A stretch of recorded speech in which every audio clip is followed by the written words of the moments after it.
Mwenyezi Mungu amrahamu Sharifu Abu Alama. Hizi ndo kwa nyanja zake, alijulikana kwa haya, sio haya. Kuna haya zote wezi, ukitaka kujulikana kwa haya alikuwa nayo, ukitaka kusema alijulikana kwa haya ni alikuwa nayo. Na twapata ujumbe mzuri kwamba kila mmoja atajulikana kwa lile alokuwa nalo, na mtu hukusanyikiwa na wale ambao kwamba alokuwa akiishi nao. Na ndio Mtume sallallahu alaihi wasallam akasema, yamutul mar'u ala ma asha alayhi. Ukifa ulikuwa wewe mwigizaji, utasikitikiwa na waigizaji. Ukifa ulikuwa ni mtezaji, utasikitikiwa na wachezaji. Mimi sema kiamu mmesahau kamwe, lakini na mimi amesahau kwa hapa yuwa kiamu. Na ukifa wewe ulikuwa ni mtu wa shughuli za Mungu, utajulikana na watu wa Mungu. Wakati wa kifo Mtume sallallahu alaihi wasallam asema yamutul mar'u, kila mtu anakufa kwa hali aloishi. Wewe uliishi hali yako, na hapo ujue kwamba haiangalii umekufa wapi, umekufa kwa hali gani, na hali hakuna ijuao ila nani. Na ndio Mwenyezi Mungu atawasaliti wale ambao ukiishi na hali yako, hata kama walikuwa hawakujui ulipokuwa hai, ukifa watakujua. Kuna watu walikuwa hawajui Abu Alama, ni watu wema, wamejistiri kama yeye, lakini alipokufa Mungu aliwadhihirishia kwa wenzake. Na kuna watu wakaanza yule hapo mchezaji mzuri, maana kujulikana na wachezaji wazuri, hali ni hiyo.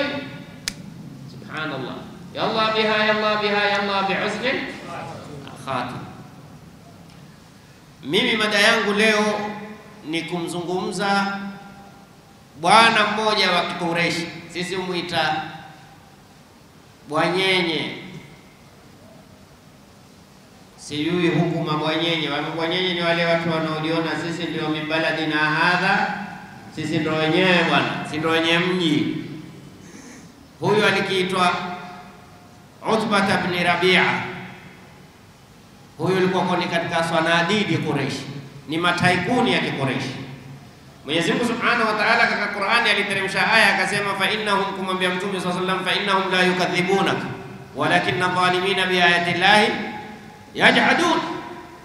Usione wanakukata wewe, wewe wanakujua ni mkweli, wanakujua sana, lakini wao hawaitaki hii Qur'ani, ndio tatizo. Na hii ndio saa nyingine mtu anakuwa anasema shekhe gani yule, lakini anamwamini, lakini mbele za watu yeye hamkatai yeye kama yeye, lakini ule ushekhe ndio tatizo.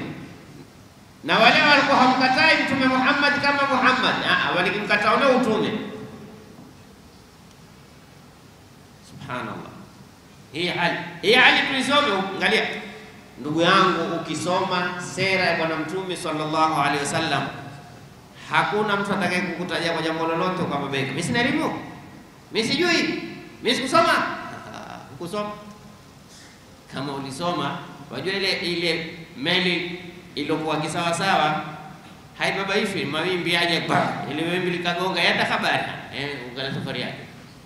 Lakini kile ambacho kimeli kitukutuku au ngarawa kile ndo kile wimbi likija huku ule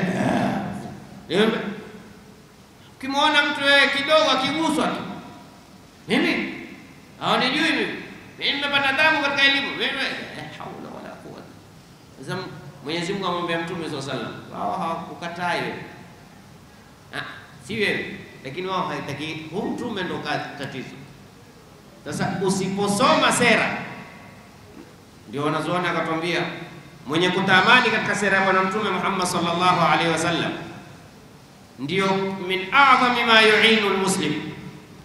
Hakuna kitu kitakusaidia katika maisha yako, mwana biashara, mwana soka, mwana michezo, mwana sijui nini, ama wenye elimu na mashehe, hakuna kitu ambacho kwamba kitamsaidia yeye katika kuipita mitihani na matatizo kama kusoma sera bwana Mtume sallallahu alaihi wasallam. Usisikie ukitaka kitu ambacho kwamba twakihitaji sote kwa nyanja tulio, madamu ni Waislamu tumkubali Mtume sallallahu alaihi wasallam, usiwe na haja sijui kumsoma mwanachuoni fulani wala fulani. Soma sera ya Mtume Muhammad sallallahu alaihi wasallam, tosha. Lakini isome kwa kuitamali, isome kwa kupata mazingatiwa, isome kwa kupata darasa, na hakuna kitu ambacho hakipo kwa Waislamu kama kuisoma sera ya Mtume sallallahu alaihi wasallam. Na ukitaka ushahidi wa hili, wewe angalia klipu zozote zinamzungumzia Mtume sallallahu alaihi wasallam, viuni kidogo. Jamani, ni Mtume hawahusu wengine, ingawa ni Mtume kwa watu wote, ametumilizwa wama arsalnaka illa rahmatan, lakini sisi ndio wa kujizatiti. Wewe maana kujizatiti, kujiproud. Sahihi? Kongoni. Sisi ndio wa kujipiga kifua kusema huyu ni mtume wetu. Lakini utaona sisi wachache sana, wala ni kidogo ukapata maamuma wakamwambia shekhe, tunataka utuwekee darasa kuhusu maelezo kuhusu sera ya bwana Mtume Muhammad sallallahu alaihi wasallam. Umemwambia shekhe? Alhamdulillah. Umesikia? Huyu sisi kule kwetu usema ndi mweupe, nzi mweupe. Ushamuona? Na ukimwona usitarajie tena kuna na mwenzake. Huwa ni au Waarabu wanasema bai wa tudiki, yai la jogoo. Ule jogoo huweza akazaa yai, lakini huwa si kawaida yake.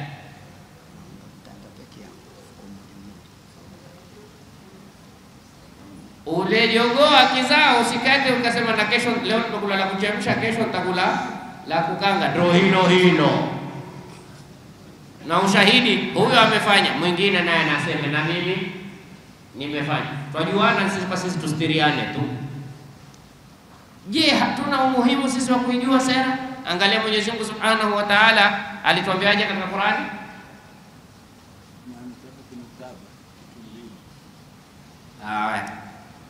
Tutakuja darasa ueleze fadhila hizo. Katika hilo darasa Mwenyezi Mungu Subhanahu wa Ta'ala atakayekumuigiza yeye, darasa litafanyika Kitumbini inshallah la kumzungumzia. Kwa nini waje Kitumbini? Maalim Juma weka darasa la sera. Mwenyezi Mungu Subhanahu wa Ta'ala aliwalaumu wale Makureishi walipomtukana Mtume sallallahu alaihi wasallam, akasema am lam ya'rifu rasulahu fahum lahu, yani bal lam ya'rifu. Tatizo ni hawakumjua Mtume ndio wakamtukana. Tatizo ni kwamba hawakumjua Mtume Muhammad sallallahu alaihi wasallam ndio wakamtukana, lakini wangemjua lao arafuhu hayahibuhu, lao wangemjua wangempenda. Tumswalie Mtume sallallahu alaihi wasallam.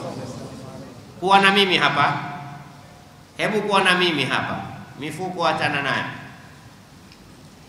Sasa wanavyoni watuambia hakuna kitu kinachosaidia katika matatizo. Maanake sisi hakuna jambo tulipendalo kama kujua jambo hili ni suluhisho la matatizo. Wewe leo ukaelezea aya mbili, ukasema aya hii ni ya kumuona Mtume sallallahu alaihi wasallam, aya hii ya kutopata matatizo, watu watakuja kuuliza ile aya pili yasemaje? Maanake wao kuona Mtume si muhimu wasiwe na matatizo, na hawajui tatizo kubwa mkutokuwa wewe humuoni Mtume sallallahu alaihi wasallam.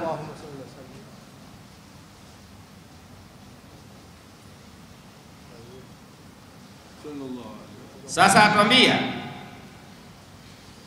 watahammulu a'ba'il ahya, na itakusaidia wewe kubeba uzito wa maisha, matatizo ya maisha ukisha kumsoma Mtume Muhammad sallallahu alaihi wasallam. Unapoona kila ufanyalo watu hawakukubali, namna ufanyavyo nyumbani wanakukataa, lakini wewe utakuwa unajipumbaza kujua kwamba Mtume sallallahu alaihi wasallam alikataliwa na jamaa zake.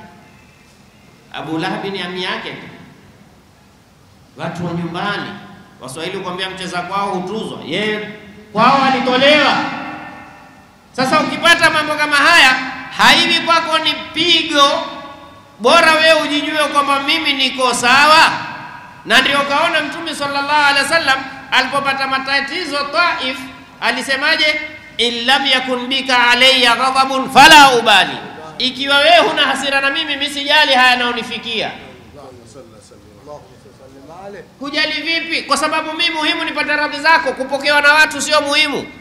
Watu kwenda mahala kutuambia karibu, karibu, karibu sio muhimu. Muhimu tu mimi hata wakanifukuza. Je, wewe Mola uko radhi na mimi? Leo angalia sisi. Ukija wewe utakwambia karibu supu ya pesa, huyu karibu maziwa, huyu karibu juice. Subhanallah. Mtume alikwenda kapigwa mawe bwana. Yake hichi kiswa yataka nyoyo zilie kabla matozi. Mtu yani nani anastahili kupigwa mawe? Mtume amekustahili. Kama kuna mtu anastahili kutandikiwa zulia jekundu, kama hilo ni jekundu ni ishara ya khairi, wallahi hakuna kama Mtume Muhammad sallallahu alaihi wasallam. Lakini alipigwa mawe. Lakini angalia anatufundisha, wakati wewe uko unafanya jambo, isiwe hamu yako reception ya watu iko vipi, angalia hamu yako reception ya Mungu iko vipi. Unaweza kupokewa watu wakakaa njiani kila mmoja na kupigia wewe makofi, lakini kwa Mungu hata habari na wewe hana. Chekhe. Kwa Mungu je, angalau mwanafunzi. Sasa nakwambia ukisoma sera itakuweza kukutuliza na kukupunguzia stresi ya kuona uzito wa maisha uko vipi. Kwa hiyo wakati wowote, kila ukipata matatizo, kila ukipata hamu, kila ukipata ghamu, utakuwa wewe ukikumbuka Mtume sallallahu alaihi wasallam. Namna gani Mtume alipata mitihani, namna gani Mtume alipata balaa, namna gani Mtume alipata matatizo, namna gani Mtume watu walimchimba huku na huku. Wewe kaka wewe uketi raha starehe, yani uanike mikono baada ya kutiwa hina. Akhi, hakuna dini hiyo. Na ndio Mtume sallallahu alaihi wasallam akasema ashaddu nasi balaan al-anbiya thumma al-ulama thumma ash-shuhada thumma al-amthal. Kila ukikurubia kwa Mungu zaidi, kila ukiwa unajifananisha na Mtume zaidi, jue si maana ukiwa na karibu na Mtume wewe khalas lazima upatikane matatizo. Kwamba matatizo haya kutatizi. Kuna msemo unasema tatizo huwa ni tatizo wakati ukiwa wewe hujui kwamba hili ni tatizo. Wakati umewekewa chupa ya maji imeandikwa maji ya kunywa, umewekewa na chupa imeandikwa sumu. Sumu. Si umeshajua. Wakati sasa umekunywa ukaulizwa ulikunywa ipi, sijui. Moja sumu. Hapo sasa. Hata tumbo ilikuwa hali 10, ukasikia tumbo la mwenzako tu ya Rabbi star. Kwa sababu gani? Hujui sasa nilokunywa ni maji au ni sumu. Sasa lakini sumu umeiona imeandikwa pale. Huwezi kutoka nje, jamani kuna sumu kwangu. Ile sumu imekuwa haikuwa kwako wewe ni tatizo. Kwa sababu gani? Ushajijua. Sasa wewe ukishakumjua Mtume sallallahu alayhi wa sallam, ukitukana, ukivundiwa heshima, ukitengwa, ukipingwa, ukikataliwa, si tatizo kwako. Sababu wajua kwamba mimi madamu niko kwenye njia hii sina budi. Wakati wewe umeingia kwenye njia rough road, hizi njia za kwetu, na gari mara gonga shimo, hutolani kwa sababu ulikuwa tarajia nini. Lakini sasa ukiwa wewe wajua uko sehemu kama Dubai vile, barabara atandika ulale, atoka funga mato, gari itakwenda yenyewe. Sasa ukiingia kwenye shimo utajiuliza, kwa vipi tumerudi Afrika jamani? Tayeb. Wama kana fihi min albala'i fasabara hatta nasarahu Allahu ala al'ada. Unapotamali sera itakupa darasa jingine baada hili la kusubiri, jingine nalo lipi? Kumjua ukubwa wa Bwana Mtume sallallahu alayhi wa sallam. Jula kuwa wewe wajua huyu ni kiumbe, lakini kiumbe huyu si wa kawaida, ni kiongozi aliyokuwa mkubwa sana. Wajua kiongozi kila anapokuwa na misimamo ya kisawa sawa, haendi huku wala huku, unazidi imani kwako wewe juu ya uongozi wake. Lakini mara kiongozi huyu mara unasikia hivi, mara unamsikia hivi, mara unasikia hivi, mara anasema hivi, kauli zake zimekuwa zinakuja kauli mbili, anakuvunja moyo. Sasa kwa nini Waislamu, kuna profesa mmoja lecturer mkubwa kule Amerika, bin Rabia. Kuna profesa mmoja mkubwa sana kule Amerika alisilimu, walikuwa watatu hawa. Mmoja alipoulizwa kwa nini wewe umesilimu, akasema mimi kinachonishangaza, sisi hivi sasa ni lazima tuwe na flash disk au hard disk au memory card ili kusevu vitu kila kimoja kwenye folder yake. Kinachonishangaza kuwa huyu mtume aliwahi kusevu Qur'ani kama Qur'ani na hadithi kama hadithi, na hakuwahi kusema sijui, ngoja nikamuulize Mola, hii ni hadithi au hii ni Qur'ani. Yani mtu yani ukimsoma unbelievable. Huyu ni mtu si Muislamu. Mwenzake akamwambia mimi pia mmesilimu. Akamwambia kwa lipi? Akasema mimi kitu ninachoshangaa, nimewasoma wale watu wa maselebu, wale watu viongozi wale ambao kwamba walikishangiriwa, lakini akifa mpe miaka 5 mpaka 10, baadaye usahauliwa. Lakini huyu Muhammad miaka 1400, kila mwaka huenda watu zaidi ya milioni 20 kwenda kumtembelea na hako hai. Tena wakatoa na pesa wakaenda mpaka Madina. Jamani, huyu hako hai, lakini watu toa senti tele. Alikuwa vipi huyu mtu? Hawa si Waislamu. Mmoja asema mimi kitu kimenishangaza, huyu Muhammad alikuwa na confidence kiasi. Jamani, Muhammad yani mtume Muhammad sallallahu alaihi wasallam alikuwa na confidence gani kumwambia Abi Lahab, tabbat yada Abi Lahab, mwisho akamwambia sayasla naran. Yani mtu kwa hai mwambie wewe utaingia motoni. Na Abi Lahab akae miaka 10 baada ya kuteremka tabbat yada mpaka kufa Abi Lahab katika ghazwat Badr ni miaka 10. Lau Abu Lahab alisema ashhadu an la ilaha illa Allah wa ashhadu anna Muhammadar rasulullah, kuna kuingia motoni? Kuna kuingia motoni tena? Kama hakuna kuingia motoni, kuna Qur'ani? Iko Qur'ani. Qur'ani nena ataingia motoni. Abu Lahab imesilimu, imekuwa Qur'ani sasa maneno Muhammad hunenea tu. Lakini confidence umwambie mtu miaka 10, ilikuwa Abu Lahab very easy.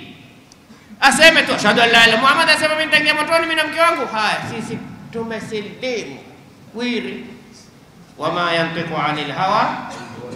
Angalia, haya ni mambo sisi walimu tulosoma ni tabu, kwa sababu twasoma ibara kwa lugha kwetu, husoma mayaka. Hawa si Waislamu, walikwenda wao kuisoma Qur'ani kwa kutaka kuikosoa, wakaisoma tarehe ya mtume kwa kutaka kuitoa makosa. Ikiwa huyu ilimtia imani, je, mimi na wewe? Na ndio ukaona Mwenyezi Mungu Subhanahu wa Ta'ala alimwambia mtume, nahnu nakusu alayka min amba'i rusuli, lengo na madhumuni ma nuthabbitu bihi, lengo tutakutolea historia za mitume wengine upate tathbiti, moyo wako utulie, ujue kumbe Isa alikuwa hivi, kumbe Musa alikuwa hivi. Je, mimi na wewe? Mtume apata tumanina kwa kusoma habari za mitume waliotangulia. Mimi na wewe tukisoma habari za mtume tutakuwa vipi? Umeona umuhimu wa kusoma historia ya mtume? Niambie, nani mtu gani umeona muhimu wewe katika maisha yako uko zaidi ya mtume? Mbona sunna zake haziko nyumbani kwetu?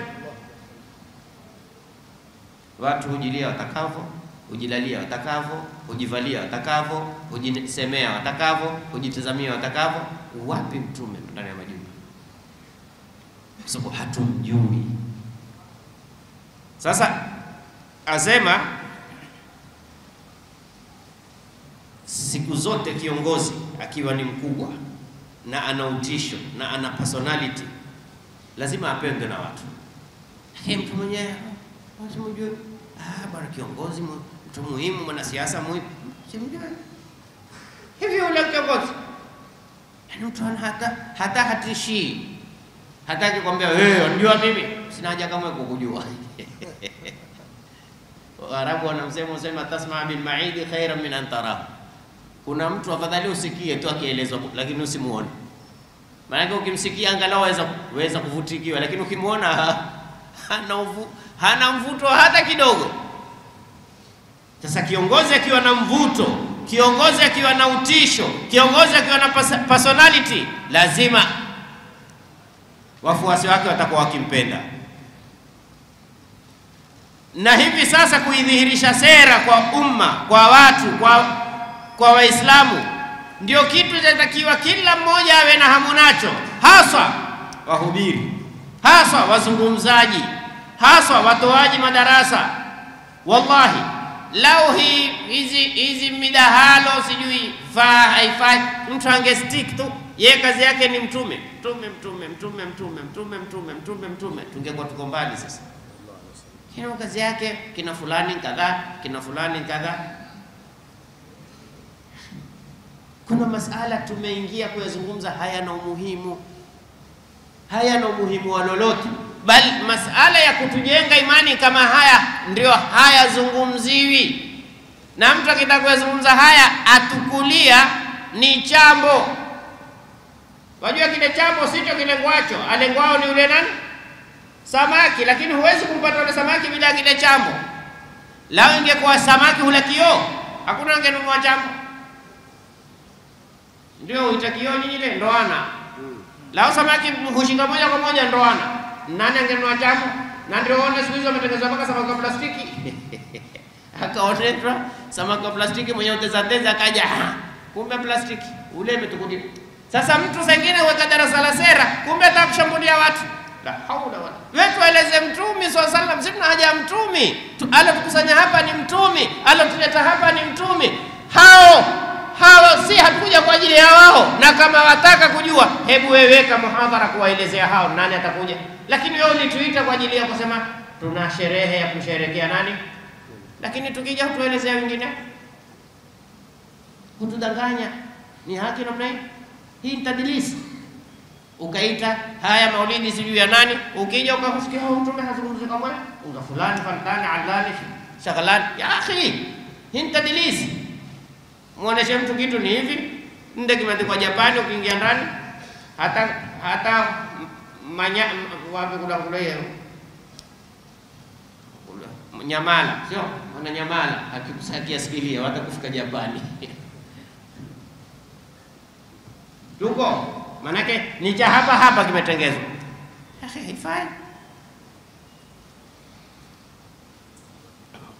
Sasa yatakiwa Mtume sallallahu alaihi wasallam iwe ndio kielelezo chetu, sababu yeye peke yake ndio amehifadhiwa na makosa, yeye peke yake ndio alihifadhiwa na urongo.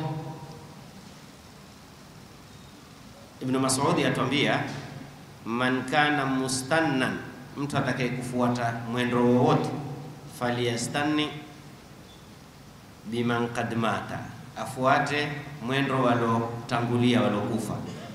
Fa innal hayya la tu'manu alayhi alfitna, alikuwa hai siku zote usiamini mpaka mtu afe. Ndio haiweza kumuona sasa hivi mtu mashallah kama tutakavyokuja hapo kuelezea katika kesi. Mara janga likaya akapata zare, leo kamaona amebadilika. La haula, umetoka katika aliyopo kwenda kwingine.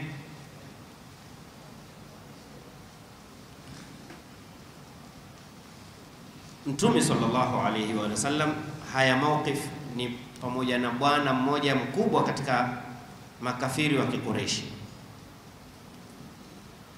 Asema tuangalie adabu ya Mtume sallallahu alayhi wa sallam, vipi adabu yake anapozungumza na mtu si Muislamu. Yaani leo wewe waweza kuzungumza na mtu yeye kupinga tu, mtafautiana muono. Ukimuuliza, bwana tashhadu an la ilaha illa Allah, naam ashhadu an la ilaha illa Allah. Tashhadu anna Muhammadar Rasulullah, naam ashhadu anna Muhammadar Rasulullah. Swala ni ngapi? Ni 5. Ni faradhi si faradhi? Ni faradhi. Zaka ni faradhi si faradhi? Ni faradhi. Hija ni faradhi si faradhi? Ni faradhi. Funga Ramadhani ni faradhi si faradhi? Ni faradhi. Kuna shaka wao Muislamu? Islam.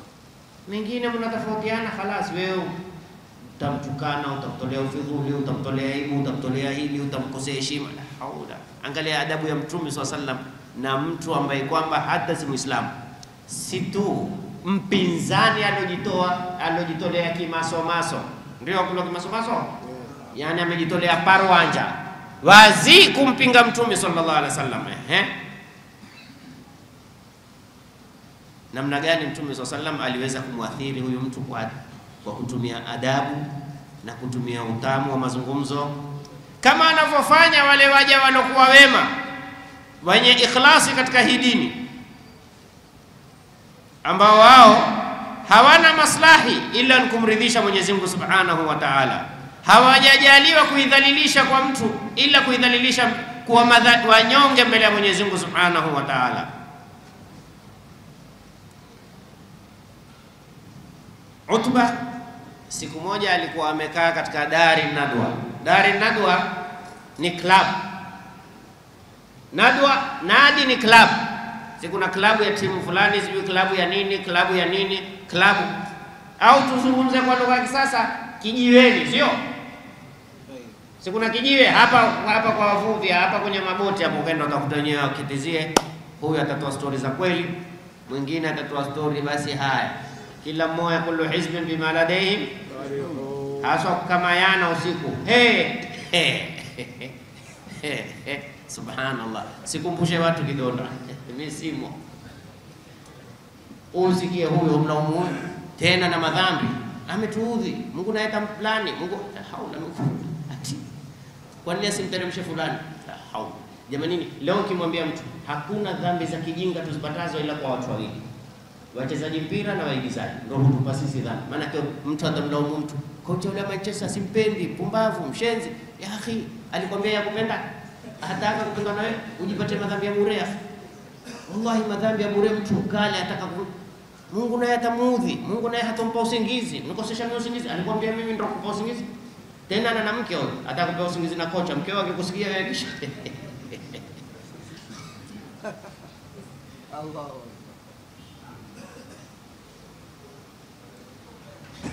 Huyu bwana alikuja kwa Mtume sallallahu alaihi wasallam, alikuwa kwenye nadi. Tumefahamu klabu akawaambia wenzake sasa. Akawaambia wenzake, jamanini, mwaonaje mimi nikae na Muhammad, yani nikae na Mtume Muhammad sallallahu alaihi wasallam.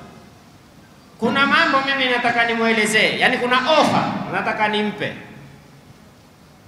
Henda akayakubali baadhi mpaka angalau na sisi tupumzike. Na kwa siku zote jamanini, qulu la ilaha illa Allah, siku zote la ilaha illa Allah. Jamanini, msinywe tembo, jamanini msivute bangi. Hawa mashekhe mtukoma hapa. Kuja tumwambie, tumuite au shekhe, tumuulize shekhe, wataka nini wewe? Hebu tuambie kile utakacho, tutakufanyia.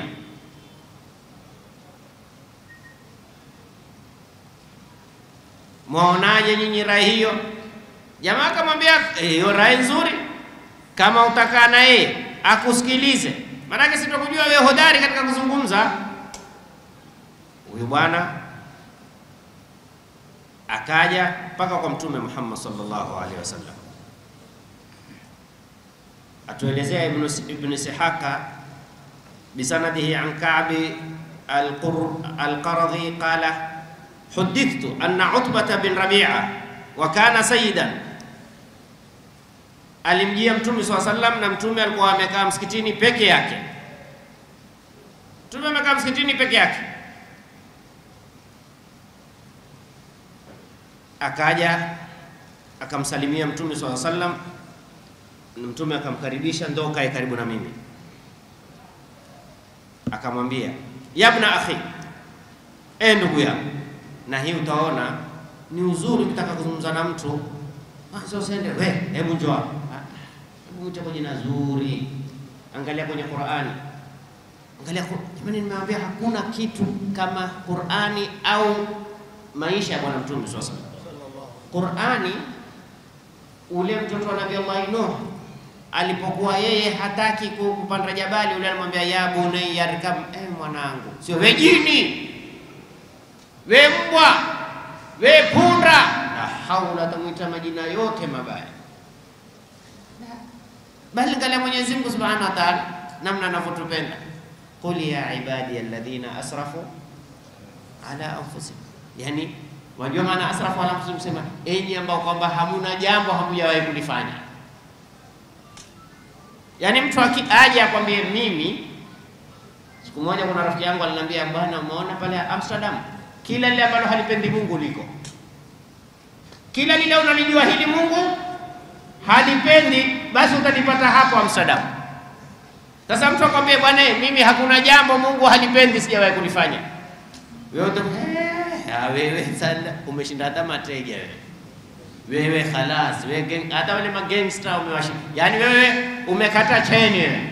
Lakini Mungu angalia anazungumza naye, ya ibadi alladhina, hakuwaita madhalimu, ya ibadi alladhina asrafu ala anfusihim. Tufanyeje?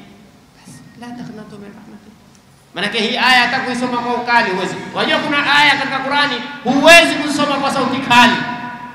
Ila hawa wasomaji baadhi yao wengine siku hizi kwa sababu hawajui maana huwa wakatusomea makamu sio. Kwa sababu wao hatungi maana, utunga maana. Na wewe usoyua hata tafsiri Allah. Maneno hayo Allah, wajua maneno hayo ya kusema Allah. Poleni, lakini ndio ukweli.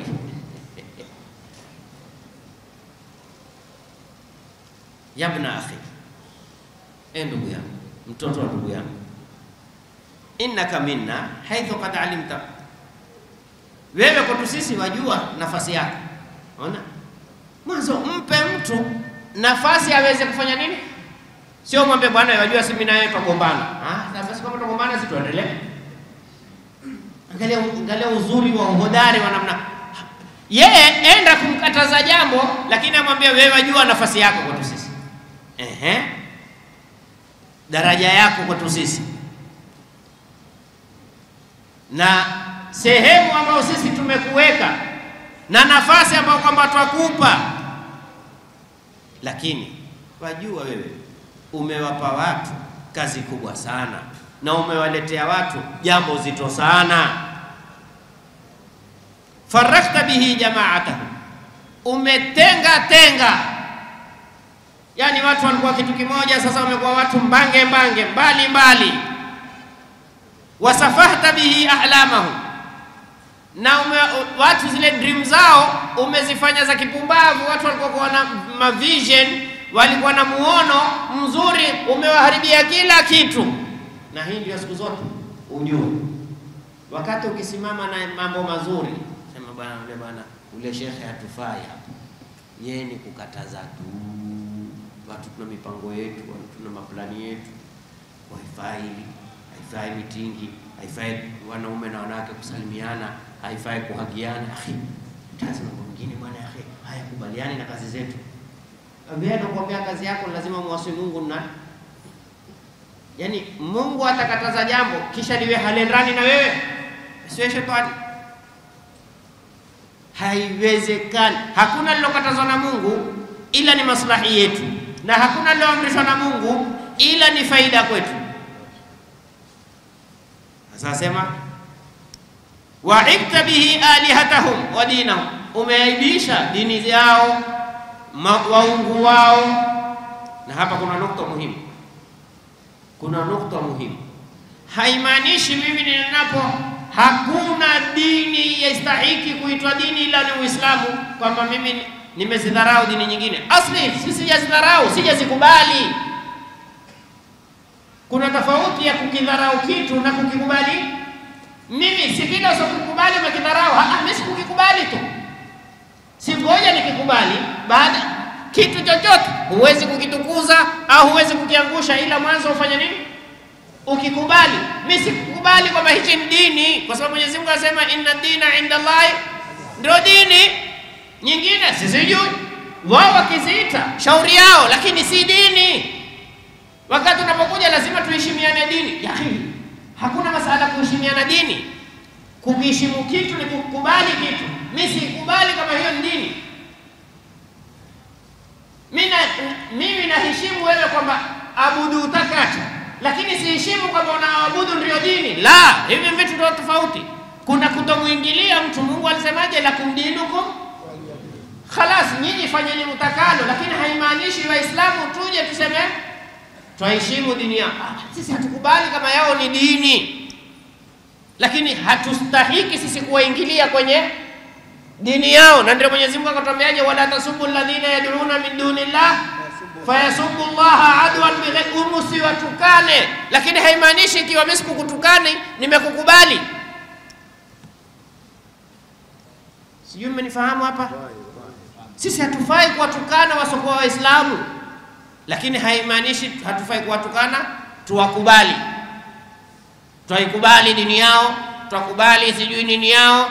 La, tukubaliane.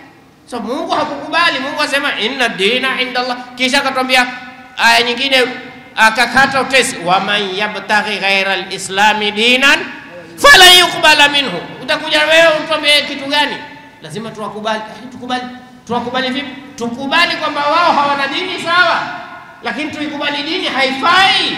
Hizi ni nafsi jamanini, tueleweni hizi nususi. Usije wewe kama una malengo yako, una matakwa yako, una hadafu yako, kwa utajifasiria vitu utakavyo wewe. Hii ni dini, haitakiwi matezo.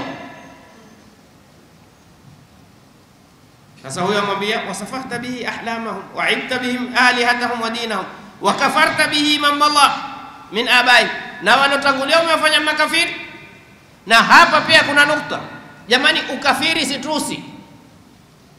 Wakati nikikuita wewe kafiri, sija kutukana, na maanisha wewe huamini imani nilonayo mimi, na yeye pia astahiki kuniita mimi nani? Kafiri. Sababu mimi siamini imani yake kama yeye haamini imani yangu. Kila asoamini imani ile uamini wewe astahiki wewe kumuita yeye kumuita nani? Kafiri. Mimi kafiri akiniita, shekhe gani huyu kafiri? Sawa, kwa imani yako ya kusema kuna Mungu Baba, kuna na Mungu Mwana, kuna na Mungu, siamini imani hiyo, niite kafiri. Kama wewe huamini kwamba Mwenyezi Mungu ni peke yake, la sharika lahu, lam yalid wa lam yulad wa lam yakul lahu kufuwan, huamini imani hii, kubali nikuita kafiri, sija kutukana. Maana yake tu ni wewe tuita sisi makafiri, si tusi. Sasa unataka nikuite, lazima uwe na kitu nikuite. Wewe utamfereji niite hii, wewe utakao. Muhimu tukubaliane, kikiitwa kadhaa maana yake maana ndio muhimu. Usiwe mkali na jina.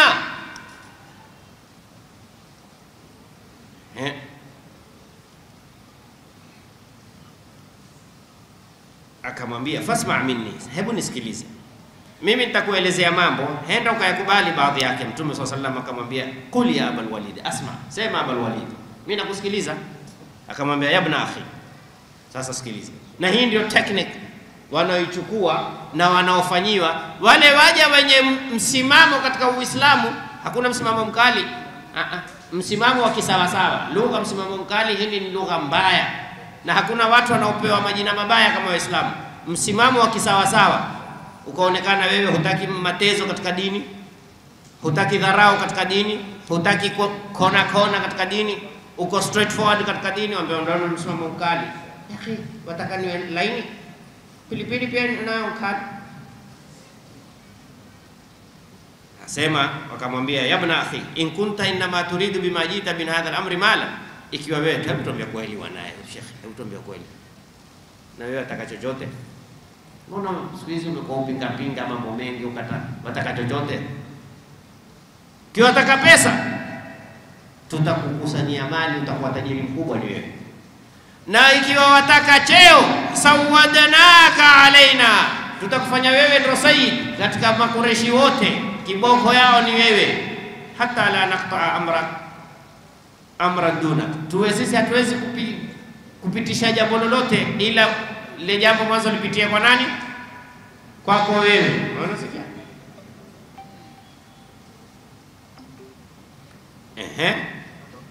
Wa in kunta turidu bihi mulkan malaknaka alaina, ikiwa wataka ufalme tutakujalia ndio ufalme wetu. Ikiwa wewe lengo lako wataka uwe mfalme kiongozi, tutakupa uongozi, kwa sababu wao walikuwa fikra yao mtu akisimama ule hata kupigania mbunge mara hiyo, ule hata kupigania Nyinyi kuona watu wote akili zao kama nyinyi? Amwambia wa in kana hadha alladhi yatika riyan, yani kiwa huyo kuji yao ni rohani, shetani, tarahu la tastati'u raddahu an nafsika talabna laka tibba, tutakuletea mashekhe wa kusomea. Hiyo kuna mashekhe wa wazi, kuna mashekhe kazi yao kusomea watu. Akhi haswa huko Tanzania kila taarifa ziko huko. Kuna masharifu, kuna sharifu wa kuzaliwa, kuna sharifu wa sijui nini, kuna shekhe wa kusomesha, kuna shekhe wa kuuza mai, kuna shekhe ya kila kitu huko kiko. Twendeni tu mashekhe madereva, mashekhe wahuni, yani huko kila kitu kiko. Sasa mwambie Shekhe Sharifu, kuna Sheikh Sharifu wana vile vile wamekusanya. Sasa na akiwa na usharifu wa kuzaliwa Sheikh Sharifaini. Haya, twendeni. Lakini wajua kwa nini akawa mambo namna hii? Wajua kwa nini? Aina ma takunu yuwalla alaykum. Kwa nini hayatokei sehemu nyingine yatokee? Yani mkiwa wepesi ndio kila mmoja una utukua twante.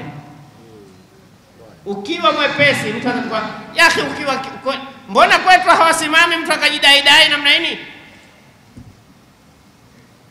Hujaribu watu wengine wakaja kule wakataka kutia nyavu, lakini wakiingia tu jamaa tahadharini.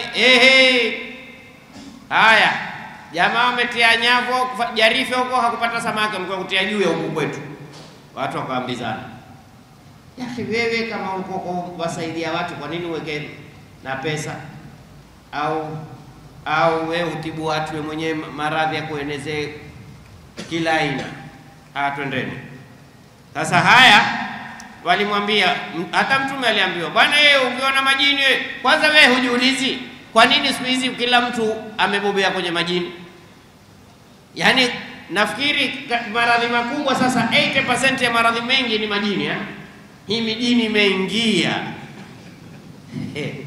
Watu siku hizi kila wewe ukiona nyumba usoma imeoshwa Qur'ani, si kwa waipenda, maadamu huyo ameasha suratul Baqara kule hawatoingia. Sisi watu kwambia nyumba ikisoma suratul Baqara jini afanye nini?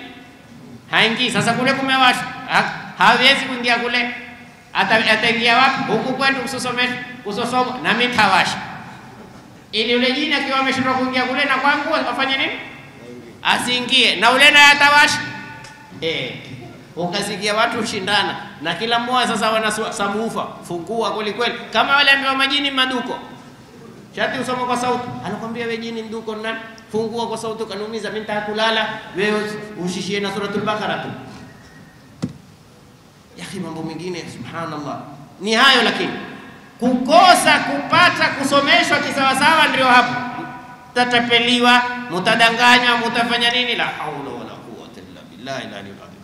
Sasa mwambie ikiwa huyu unapata shetani wewe, jamaa hata Mtume aliona na shetani. Wabadalna fihi amwalana hatta nubri, tutatoa pesa, tutaspendi pesa mpaka tuhakikishe rohani tumemtoa. Hata Mtume pia na rohani atakatolewa. Fa innahu rubbama qalaba atabi'u ala rajuli hatta yudawa min, henda pengine wewe umeshindwa, haikuweza wewe kujitibu mwenyewe, tukakuletea mtu akakusomea.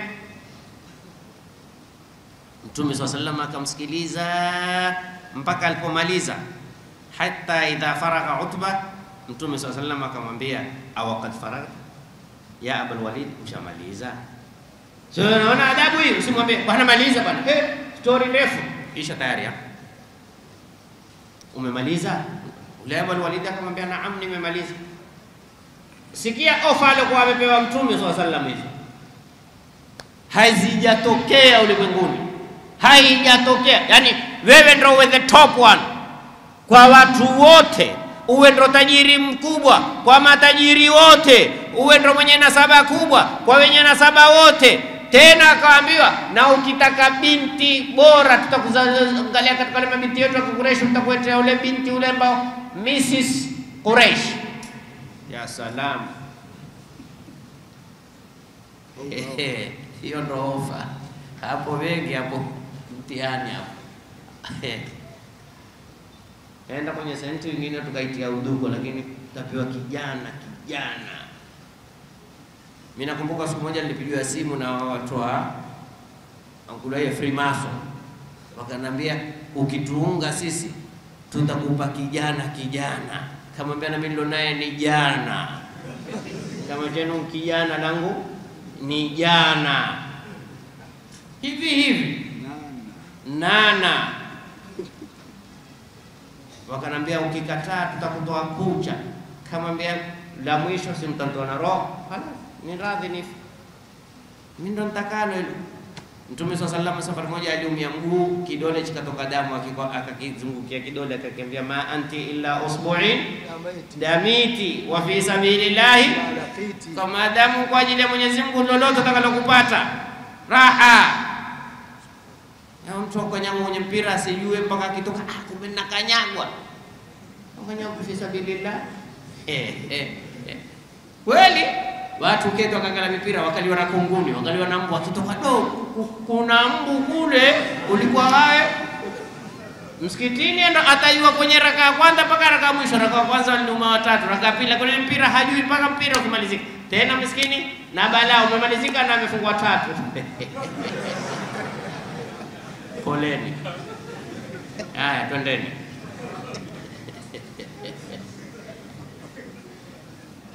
Siyui mimi nimesikia tu. Mtume sallallahu alaihi wasallam akamwambia, sije nikawaudhi wengine, mimi napenda dhihaka. Akasema ustadhi tupondra ya akhi, msikiliza ya Mtume sallallahu alaihi wasallam. Sikiliza Mtume sasa. Abul Walid ameshazungumza yake, ameporomosha vitu, sasa Mtume anampa nini?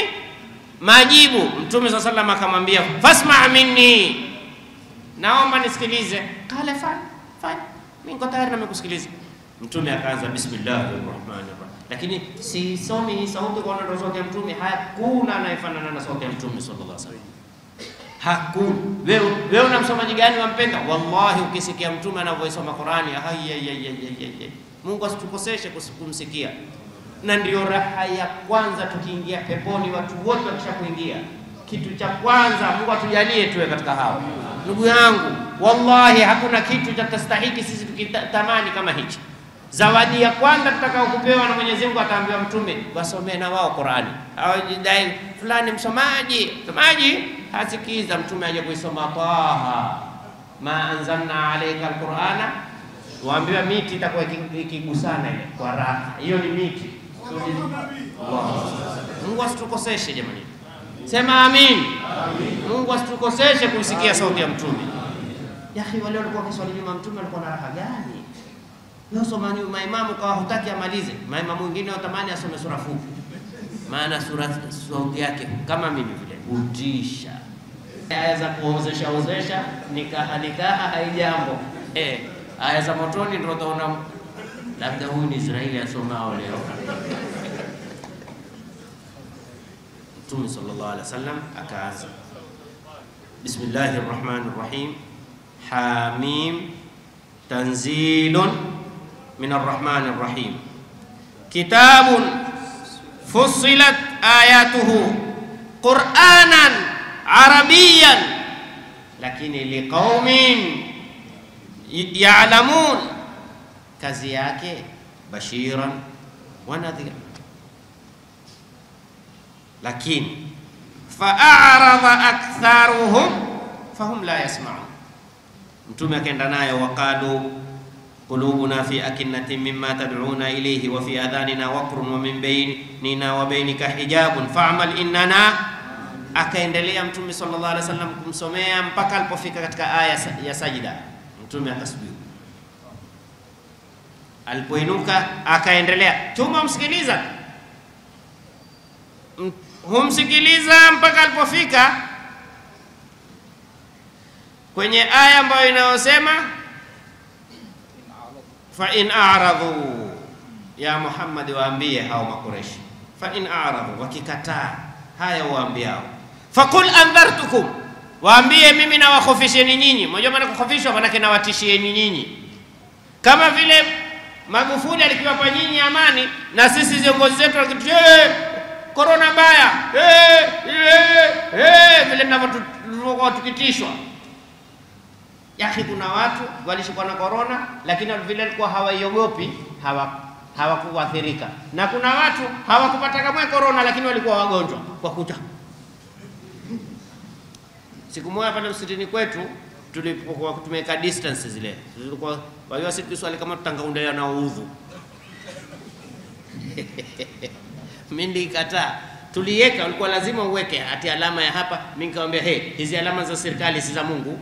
Mwenye uoga aswali wapi? Na mkewe. Ukija hapa sasa, siku ya kwanza watu tukawaacha waswali. Mmoja bwana akapiga chafe ikakatika ile. Si watu walivunja swala. Hakukaliki. Walikula kona maamuma wingi. Manake walikiambiwa zikitoka zile tena zaja moja kwa moja mpaka sasa ile tishio. Sasa Mwenyezi Mungu amwambia Mtume Muhammad sallallahu alaihi wasallam, faqul anzartukum sa'iqa, na wakhofisheni nyinyi na waogopesheni nyinyi vimondo, mithla sa'iqati 'adin wa thamud. Huyu bwana tumesema aitwa nani? Utba bin Rabi'a. Alikuja akamshika Mtume mdomo, akamweka mkono mdomo Mtume sallallahu alaihi wasallam mdomo, akamwambia hasbuk, yatosha. Kisha akamwambia na kuomba kwa kizazi kilioko baina yetu sisi. Na ndio kaona Mwenyezi Mungu katika sura An-Nisa akatwambiaje, wattaqullaha alladhi tasaaluna bihi wal arham. Utba mwambia Mtume, naomba kwa kile kizazi kilioko baina yetu sisi na wewe usiendelee tena, tosha. Kwa nini? Maana najua wewe ukisema neno Mungu wako bana, siaona mtu asikizwao na Mungu kama wewe. Sisi wale Mungu wetu waambia siku zote wakatuambia yao. Maana wajua wale wallahi hakuna kama dini ya Kiislamu. Yaani mtu keti chini wale masanamu akaingiza wale wakaja sijui elata sijui nini wakamwambia usigari mambo yatakuwa sawa. Na wao wakaamini.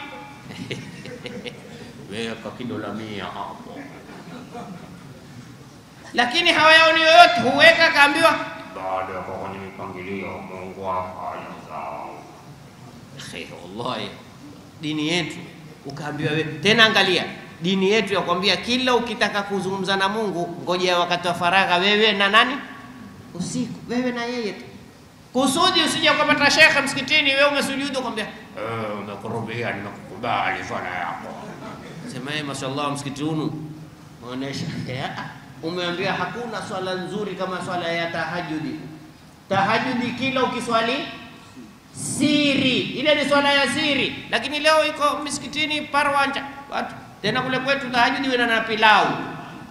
Wao wana maulidi tu kwa pilau. Hawaneni tahajjudi kwa pilau. Nini? Na wao hula. Kule kwetu imekuwa swala ya siri, na tahajjudi ni swala ya siri inako wewe na nani? Allah. Kila ukiswali kwa siri tahajjudi ni bora kuliko kwenda msikitini. Hata Maka tahajjudi imekuwa swala ya siri. Sasa hawa akamwambia basi ya Rabb usiendelee tena. Haya tumejua alimnyamaza. Sasa huyu Utba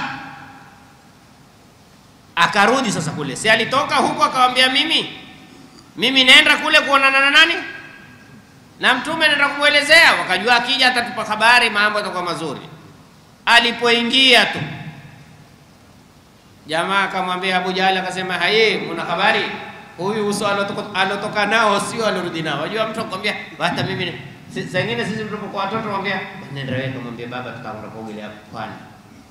Nenda atakubalia, ukaenda ukirudi ameshakataliwa. Lakini leo akija unajua ruhusa ipo. Lakini ukimwona wewe unani na wewe mbona unaenda kama mgonjwa? Ukija mkwambia oi shatoka hiyo, anguka nayo. Sasa walipomuona tu ule uso akasema kuishi. Utba naye pia ametekwa wewe. Kwenda kupambana na Mtume? Huyo si wetu, chama chake kingine. Sasa akaanza kumwambia mawaraka ya Abul Walid, hatupe kuna habari gani? Umekuja na lipi jipya? Asema wallahi inni sami'tu qawlan ma sami'tu mithlahu qat, nimesikia maneno sijawahi kuyasikia maneno. Na nyinyi mwajua, mimi najua shairi za Waarabu, mimi najua maneno ya waganga, mimi najua maneno ya makuhani, mimi najua yale maneno ya warongo wote wale, wenye kupiga muruga, wenye kuangalia kwa karata, wenye kuangalia kwa kahawa, wewe mwambie yeye ajiangalie yeye mwenyewe. Utakufa mwaka gani? Wewe nenda kwa ule mwangaliaji, mwambie bwana, mmekuja leo nitakulipe ujiangalie wewe mwenyewe. Mimi nakumbuka siku moja nilikuwa sisikisiki vizuri, kuna mmoja akaniambia, ustadhi, mimi nataka nikuangalilie. Nikamwambia sawa, jina la mama yako? Akamwambia mwanzo liangalie hilo jina ulipata. Wewe unataka kuniangalia mimi ya mbali, mamangu uko karibu, wewe angalia hilo jina. Wewe kama huyaona ya mbali, sione mamangu tu hapa. Wewe ustadhi fanya dhiaka. Akamwambia mimi sikwambii dhiaka. Sio nataka kuniangalia mimi, maana mimi nahisi wewe umerogwa, nitakuangalia nani anakuroga. Sasa usimwangalie hoyo mwanzo aloko mbali. Wewe muangalie huyo ambao wa kweli, mamangu. Tutapata jina lake. Ustadhi niambie. Nikamwambia, nikataja jina la urongo la mamangu. Basi akaangalia, akaniambia unajua, kamwambia wewe mrongo sana. Mimi kama ulikuwa wajua ungeniambia mwanzo, ustadhi mwanzo ile jina ulilolitoa halikubaliani kwa jina la mamako. Mrongo tu hao ile senti za watu tu wallahi. Lakini stahili na wewe upate hiyo ukaipeka mwenyewe tena. Hebu niangalie na mimi, muangalieni. Nimalizie. Akasema Abu Jahali asema mimi huyu si mshairi, huyu si mganga, huyu si mkohani. Jamanini mimi nawaomba, nisikilizeni mimi. Mtuini huyu, mkubalieni huyu. Na mumuate huyu bwana na dini yake. Fa wallahi la yakunanna liqawlihi alladhi sami'tu minhu naba'un 'azim. Hii maneno niliyosikia, huyu bwana atakuwa na habari kubwa sana. Na ikiwa yatakuwa hayo ni fakri kwetu sisi Waarabu. Na ikiwa hayatakuwa, hayatawadhuru nyinyi kwa sababu nyinyi hamkusimama na yeye. Ona sasa lugha hizo. Kalia jamaa walikuwa wajanja. Ikiwa ni kweli, na sisi tutapata kuinuka faida kwetu sisi. Na ikiwa si kweli, sisi tulisimama kumpinga, watu watajua kwamba sisi tuko na yeye. Lakini angalia hatari ya wale ambao kwamba kalla barana, hatari ni hini. Wakamwambiaje? Saharaka wallah, sharogwa naye. Pia naye sharogwa na Muhammad. Na hii ndio lugha watu tumika. Bwana mimi bwana siku hizi bwana mimi mawaidha yangu mimi bwana nafuata shekhe fulani. Ewe ona tayari mesharogwa.